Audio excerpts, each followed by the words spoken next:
শান্তিনিকেতনের খুব কাছেই কোপাই নদীর তীরে অবস্থিত ৫১ সতীপীঠের অন্যতম পবিত্র এক স্থান কঙ্কালীতলা।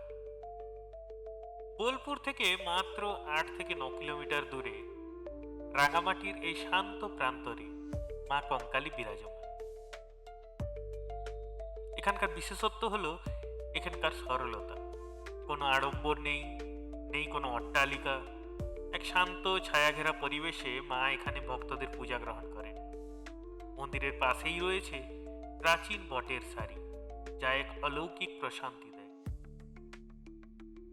প্রচলিত বিশ্বাস অনুযায়ী এই পবিত্র পুকুরে দেবী সতীর কোমরের অংশ বা কাঁকাল পড়েছিল। তবে এখানে দেবীর কোনো পাথরের মূর্তি নেই, বরং মূল মন্দিরের পাশের কুণ্ডটিকেই অত্যন্ত পবিত্র মনে করা হয়।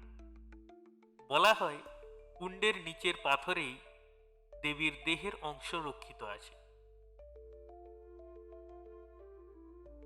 হরিদ্বার এবং বেনারসের আদলে এখানে কোপাই নদীর সন্ধ্যারতিও হয়। মঙ্গল এবং শনিবার এখানে বিশেষ ভিড় থাকে। এছাড়া মাঘী পূর্ণিমা বা দীপাবলিতে মন্দির সেজে ওঠে উৎসবে। ভক্তদের বিশ্বাস, এখানে ভক্তি ভরে প্রার্থনা করলে মনের সব ইচ্ছে পূরণ হয়। আপনি যদি শান্তিনিকেতনে আসেন আধ্যাত্মিক শান্তির খোঁজে, অবশ্যই একবার ঘুরে যেতে হবে জাগ্রত সতীপীঠ কঙ্কালীতলা। কঙ্কালীতলা থেকে মাত্র ৩০ কিলোমিটার দূরে বীরভূমের লাভপুরে অবস্থিত ৫১ সতীপীঠের অন্যতম আরেক পবিত্র তীর্থস্থান ফুল্লরাতলা। চারপাশের শান্ত গ্রাম্য পরিবেশ মনকে এক অন্য জগতে নিয়ে যায়। পৌরাণিক কাহিনী অনুসারে এখানে দেবী সতীর ওষ্ঠ বা ঠোঁট পড়েছিল। অদ্ভুত বিষয় হলো এখানে দেবীর কোনো মানব রূপের বিগ্রহ নেই। প্রায় ১৫ ফুট চওড়া একটি প্রাকৃতিক শিলাকেই এখানে দেবী ফুল্লরা হিসাবে পূজা করা, যার আকৃতি অনেকটা কচ্ছপের মতো। মন্দিরের ঠিক পাশেই রয়েছে পঞ্চমুণ্ডির আসন, আর তার পাশেই রয়েছে দালান পুকুর। জনশ্রুতি আছে হনুমানজি যখন রাম রাবণের যুদ্ধের সময় দেবী দুর্গার পূজার জন্য ১০৮টি নীলপদ্ম খুঁজেছিলেন, এই পুকুর থেকেই তিনি তা সংগ্রহ করেছিলেন। মাঘী পূর্ণিমার সময় এখানে ১০ দিনের এক বিশাল মেলা বসে। মনের ক্লান্তি মুছে আধ্যাত্মিক পূর্ণতা পেতে কঙ্কালীতলার সাথে লাভপুরে ফুল্লরাতলা দর্শন আপনার ভ্রমণকে করবে সম্পূর্ণ। মাঝে দেখে নিতে পারেন সাহিত্য সম্রাট তারাশঙ্কর বন্দ্যোপাধ্যায়ের জন্মস্থান, যার লেখাতে বারবার ফিরে এসেছে এই মন্দিরের মাহাত্ম্য আর বীরভূমের রুক্ষ মাটির টান।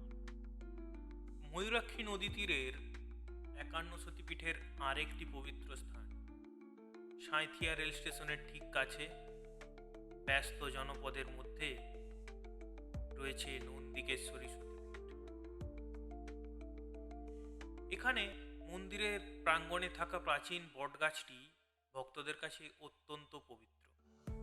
বিশ্বাস করা হয় মনে কোনো কামনা নিয়ে এই গাছে সুতো বাঁধলে মা নন্দিকেশ্বরী তা অবশ্যই পূরণ করে।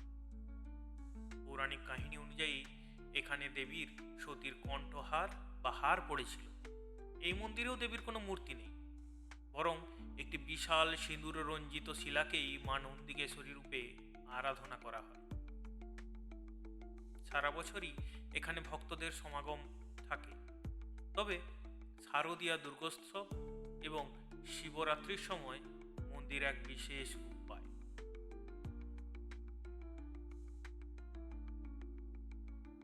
তিনটি সতীপীঠ একদিনে দর্শন করে এরপর ময়ূরাক্ষীর পাশ হয়ে আমরা ছুটে চললাম বক্রেশ্বরের দিকে। সেখানে কাল ভোরবেলায় দেখব মা মহিষমর্দিনী ও বাবা বক্রেশ্বরকে।